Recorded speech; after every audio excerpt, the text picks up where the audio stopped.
Welcome to Series 1 of Mr. Decode Episode 6 of 6, From Possibility to Existence. We began this series by redefining probability, not as chance, but as the degree to which something can exist at all. When probabilities are ordered sequentially, probability patterns are formed. The dimension in which this ordering of probability takes place may be called an absolute pre-time dimension, not experienced time, but time as an ordering axis for probability updates. For stability to persist, and for repetition and feedback to be possible, probability required such ordering. As probability patterns layered through interaction and feedback, additional constraints emerged at the level of those pattern layers as a whole. As more probability pattern layers or dimensions converged, they formed laws within the probability domain. When multiple probability laws overlapped, they formed new dimensions of probability, rule sets that constrain how probability can change.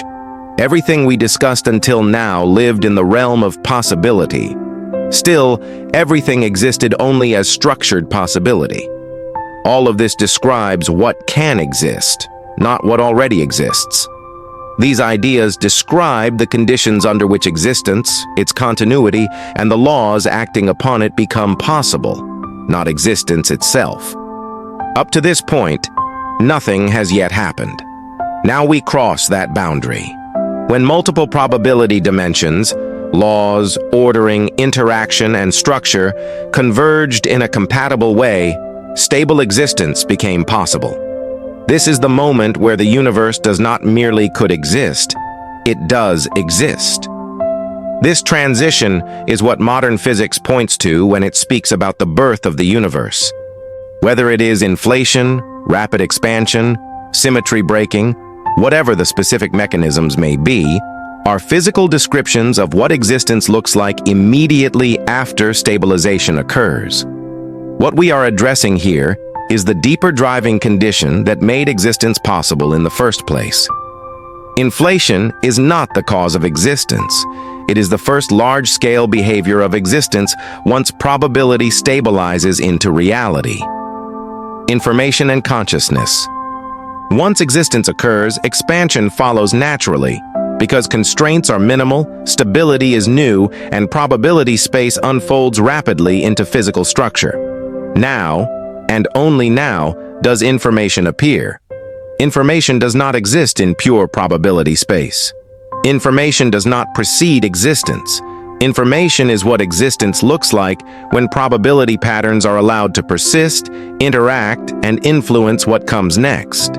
A state carries information when its current configuration biases future configurations. This bias does not require meaning. It does not require interpretation. It does not require awareness. It only requires existence over time. Correlation that persists across ordered updates is information. Information links to information. Stable existence gives rise to information loops. These loops still do not think. They do not feel. They do not know. This is pre-awareness structure. At this level, consciousness exists only as a dimension, the dimensional condition that allowed existence to stabilize in the first place. Consciousness does not generate information. It allows information to exist by allowing stable existence to occur. Awareness comes much later. Awareness is not fundamental. It is not required for existence. It is a behavior that emerges only inside certain universes, including ours, under specific evolutionary conditions. We will explore awareness later. For now, the hierarchy is clear. Probability defines possibility. Ordering enables stability. Complexity allows convergence. Laws and dimensions constrain probability. Consciousness enables stable existence. Existence produces information. This series has taken us from pure possibility to the edge of reality. We have not explained everything, but we have built the ground on which everything else stands. And from here, the universe begins to tell its story.